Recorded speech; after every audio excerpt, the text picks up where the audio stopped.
Driving past the Garden Lakes area, you might notice a complex of empty-looking buildings that were once part of a thriving GE plant, or perhaps you may not notice it at all. But once upon a time in Rome, this spot was an important part of the community. GE provided many jobs for locals from the early 50s until its close in '97. The plant was also the main source of widespread contamination of PCBs used as coolant for the transformers made at the plant. The 1979 ban on PCB, found to cause cancer, forced the plant to close and promptly begin cleaning up areas affected by PCB leaks. Berry chemistry professor Dr. Alice Surovic tells why PCB came into use. At the time, they filled the transformers with a liquid. Originally, it was mineral oil, and mineral oil is very flammable, so a lot of them would blow up. So PCBs were a great replacement for it in that they weren't flammable, they don't conduct electricity, and they're not volatile, which means once you fill up to the top, it's not going to evaporate. Because they're so hard to destroy, PCB contamination is not an easy fix. The only method we currently have to get rid of them is to dig up anything that's considered contaminated dirt, move it to a EPA-approved chemical waste landfill, and bury it there. So that's all we... Dumping was just one way PCB from the GE plant spread through the area. It was considered a benefit of those GE workers who worked at the transformer plant to take home like a bucket of PCB, and they would just pour it around the foundations of their house as like a termite repellent. Works great for that.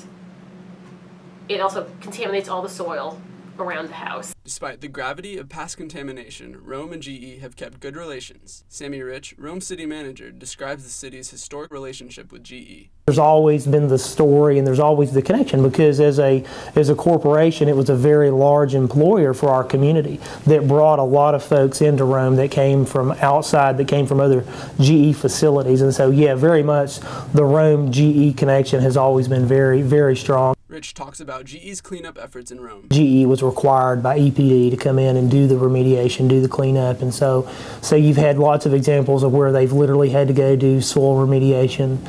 You had some areas off-site of where you had employees perhaps that were taking PCBs, whether knowingly or unknowingly, home, and so. But GE as a whole has done a great job of going out and remediating those areas and cleaning them up, so that we're not left holding the bag as a community.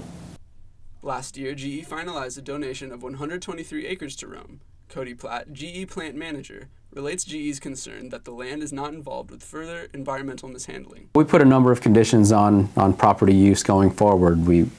The property won't be allowed to be used for anything that involves any sort of chemical handling. No gas stations, no dry cleaners, nothing like that. Platt expresses GE's mission in Rome since PCB cleanup efforts began. Our work has always been driven by being protective of human health and the environment.